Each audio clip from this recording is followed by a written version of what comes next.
do 171º dia. Isaías 37. O rei pede o conselho de Isaías. Assim que o rei Ezequias ouviu o que eles contaram, rasgou as suas roupas em sinal de tristeza, vestiu uma roupa feita de pano grosseiro e foi para o templo do Senhor. Ele mandou que Eliaquim, o encarregado do palácio, Sebna, o escrivão, e os sacerdotes mais idosos fossem falar com o profeta Isaías, filho de Amós. Eles também estavam vestindo roupa feita de pano grosseiro. A mensagem que o rei mandou entregar a Isaías foi esta: hoje é um dia de sofrimento. Nós estamos sendo castigados e estamos envergonhados. Somos como uma mulher que está para dar à luz, mas não tem forças para isso. O rei da Assíria nos mandou o chefe do seu exército para insultar o Deus vivo. Que o Senhor nosso Deus ouça esses insultos e castigue quem os disse. Portanto, ore a Deus pelas pessoas do nosso povo que ainda estão vivas. Isaías recebeu a mensagem do rei Ezequias e mandou esta resposta: o Senhor Deus diz que o Senhor não deve deixar que os assírios o assustem, dizendo que Deus não pode salvá-lo. Deus vai fazer o rei da Assíria ouvir uma notícia que o fará voltar para a terra dele, e Deus vai fazer com que ele seja morto ali. Os assírios ameaçam outra vez. O oficial assírio soube que o rei da Assíria havia saído de Laquis e que estava lutando contra a cidade de Libna. Portanto, foi até lá para falar com ele. O rei ouviu dizer que o exército dos egípcios, comandado pelo rei Tiraca da Etiópia, vinha vindo para atacá-lo. Então mandou uma carta para o rei Ezequias de Judá. A carta dizia assim: o seu Deus, em quem você confia, lhe disse que Jerusalém não vai cair nas minhas mãos, mas não deixe que ele o engane. Você já ouviu falar daquilo que um rei assírio faz com qualquer país que ele resolve destruir? Por acaso você pensa que poderá escapar? Os meus antepassados destruíram as cidades de Gozã, Arã e Rezefe e mataram o povo de Éden, que morava em Telassar, e nenhum dos seus deuses os pôde salvar. Onde estão os reis da cidade de Amate, de Arpade, de Sefarvaim, de Ena e de Iva? O rei Ezequias recebeu a carta das mãos dos mensageiros e a leu. Depois foi até o templo, pôs a carta ali na presença de Deus, o Senhor, e orou assim: ó Senhor Todo-Poderoso, Deus de Israel, que está sentado no teu trono que fica acima dos querubins. Só tu és Deus e governas todos os reinos do mundo. Tu criaste o céu e a terra. Ó Senhor, olha para o que está acontecendo com a gente.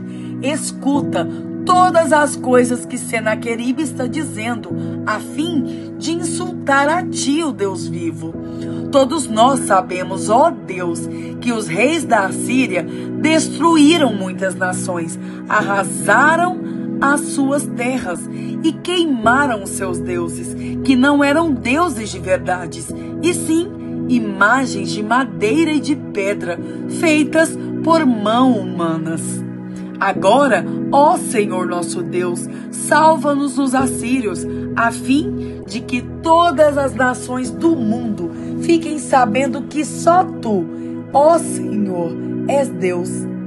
A mensagem de Isaías para o rei.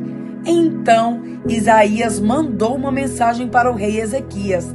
Nela, ele dizia que, em resposta à oração do rei, o Senhor, o Deus de Israel, tinha dito o seguinte: a cidade de Jerusalém ri e caçoa de você, Senaqueribe. A quem você pensa que ofendeu e insultou? De quem zombou? você fez tudo isso contra mim, o Santo Deus de Israel. Você me mandou os seus oficiais para se gabarem de que, com os seus muitos carros de guerra, você conquistou as mais altas montanhas do Líbano. Você se gabou de ter cortado os mais altos cedros e os melhores cipestres e de ter chegado até os lugares mais distantes das florestas. Você se gabou de ter cavado poços em terras estrangeiras e de ter bebido água deles. Gabou-se também de que os pés dos seus soldados fizeram secar o rio Nilo. Por acaso você não sabe que fui eu que planejei tudo isso há muito tempo e agora fiz tudo acontecer? Eu dei a você o poder de fazer cidades cercadas de muralhas virarem montões de entulho. Por isso, os seus moradores ficaram fracos e andaram cheios de medo e de vergonha. Eles ficaram como o capim do campo e a erva verde, e como a erva que cresce nos telhados e que seca quando o vento quente do leste sopra nele. Mas eu conheço você muito bem, sei o que você faz e aonde vai. Sei que você me odeia. Eu soube do seu ódio e do seu orgulho. E agora vou pôr uma argola no seu nariz e um freio na sua boca. E farei você voltar pelo mesmo caminho por onde veio. Então Isaías disse ao rei Ezequias: este é o sinal daquilo que vai acontecer. Neste ano e no ano que vem, vocês terão para comer somente o que nascer por si mesmo, sem ser plantado. Mas no ano seguinte, vocês poderão semear e colher cereais, e também plantar parreiras e comer as uvas. As pessoas de Judá que não tiveram morrido vão florescer como plantas que firmam as suas raízes na terra e dão frutas, pois ficará gente em Jerusalém e no Monte Sião, porque o Senhor Todo-Poderoso resolveu fazer com que isso aconteça. Isaías continuou: portanto, o Senhor diz o seguinte a respeito do rei da Assíria: ele não entrará nessa cidade e não atirará uma só flecha contra ela. Nenhum soldado com escudo chegará perto da cidade e não serão construídas rampas de ataque ao redor dela. O rei da Assíria vai voltar pelo mesmo caminho por onde veio, sem ter entrado nesta cidade.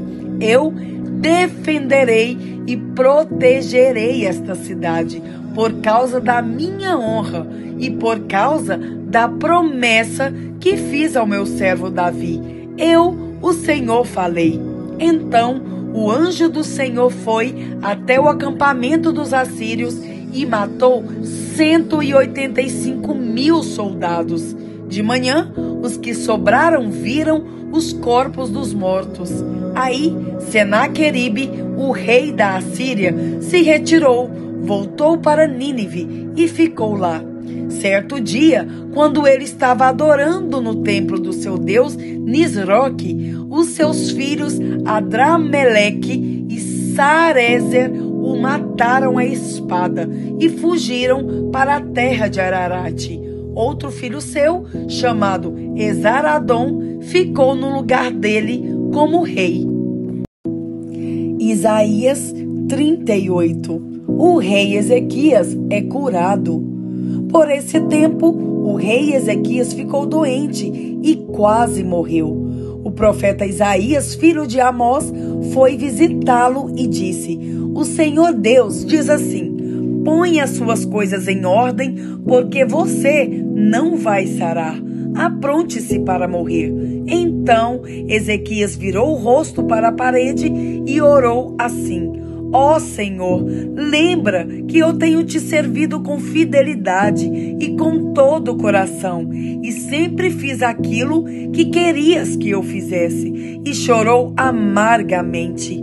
Aí Deus mandou que Isaías voltasse a falar com Ezequias e lhe dissesse: Eu, o Senhor, o Deus do teu antepassado Davi, escutei a sua oração e vi as suas lágrimas.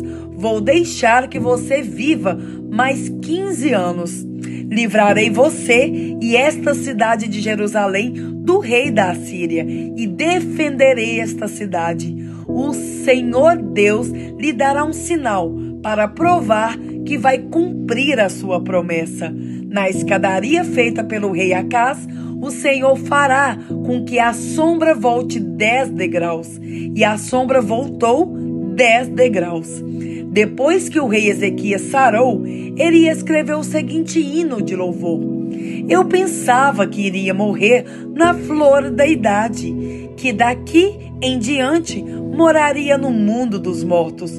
Pensava que nesta vida eu nunca mais veria o Senhor, que nunca mais veria outro ser humano. A minha vida foi cortada e terminada, como uma barraca de pastores que é desmontada e levada para longe, ou como um pedaço de pano que o tecelão corta de uma peça de tecido. Dia e noite eu pensava que Deus já ia acabar comigo. A noite inteira eu gritava de dor, como se fosse um leão estivesse quebrando os meus ossos. Dia e noite eu pensava que Deus já ia acabar comigo. Eu soltava fracos gemidos de dor como uma andorinha e gemia como uma pomba. Os meus olhos se cansaram de olhar para o céu. Ó Senhor, estou sofrendo, salva-me. Mas como é que posso reclamar? Se foi o próprio Deus quem fez isso comigo, estou tão aflito que já não consigo dormir. Ó Senhor, é por causa das coisas que Tu fazes que todos nós vivemos. E eu também estou vivo por causa delas. Dá-me saúde a fim de que eu viva. Eu sei que foi para o meu próprio bem que sofri tanta aflição, mas Tu me salvaste da morte, pois perdoaste todos os meus pecados. No mundo dos mortos, ninguém te agradece, ninguém louva o Teu nome. Os que estão ali não confiam na Tua fidelidade. São os vivos que Te louvam, como eu Te louvo agora. E os pais dizem aos filhos que todos podem confiar em Ti. Tu me salvaste, ó Senhor. Por isso, tocaremos as nossas harpas e cantaremos louvores a Ti. A vida inteira nós Te louvaremos no Teu templo, pois Isaías tinha dito: ponha uma pasta de figos em cima da úlcera do rei e ele ficará bom. E o rei Ezequias tinha perguntado: qual será o sinal de que eu poderei ir até o templo? 2 Coríntios 12. As visões e revelações de Paulo. Embora não adiante nada, eu preciso me gabar de mim mesmo. Agora vou falar a respeito das visões e revelações que o Senhor me tem dado. Conheço um cristão que há 14 anos foi levado de repente até o mais alto céu. Não sei se isso de fato aconteceu ou se ele teve uma visão. Somente Deus sabe. Repito, sei que esse homem foi levado de repente ao paraíso. Não sei se isso de fato aconteceu ou se foi uma visão. Somente Deus sabe. E ali ele ouviu coisas que palavras humanas não conseguem contar. Eu me gabarei desse homem, mas não me gabarei de mim mesmo, a não ser das coisas que mostram as minhas fraquezas. No entanto, se eu quisesse me gabar de mim mesmo, isso não seria uma loucura, porque estaria dizendo a verdade. Mas eu não me gabarei, pois quero que a opinião que as pessoas têm de mim se baseie naquilo que me viram fazer e me ouviram dizer.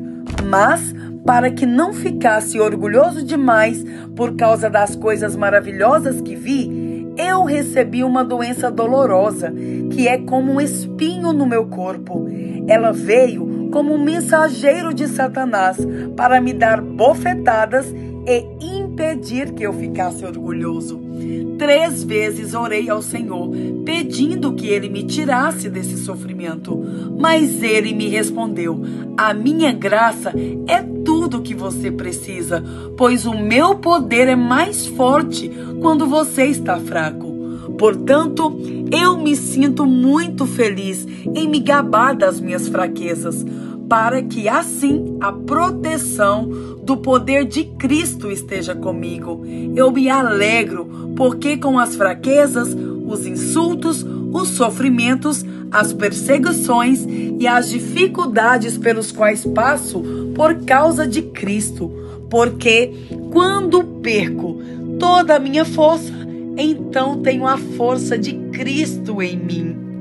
A preocupação de Paulo pela igreja de Corinto. Eu estou agindo como um louco, mas foram vocês que me obrigaram a isso, porque vocês é que deviam falar bem de mim, pois mesmo que eu não valha nada, não sou inferior de modo nenhum a essas tais superapóstolos de vocês. As coisas que provam que de fato sou apóstolo foram feitas entre vocês com muita paciência. Foram sinais, maravilhas e milagres. Como é que vocês foram tratados pior do que as outras igrejas? A única diferença é que eu não exigi que vocês me ajudassem. Por favor, perdoem essa injustiça. Já estou preocupado para fazer a minha 3ª visita a vocês. E novamente não vou exigir que vocês me ajudem. Eu quero vocês e não o dinheiro de vocês. Afinal de contas, são os pais que devem juntar dinheiro para os filhos e não os filhos para os pais. Vou ficar contente em gastar tudo o que tenho e até a mim mesmo para ajudá-los.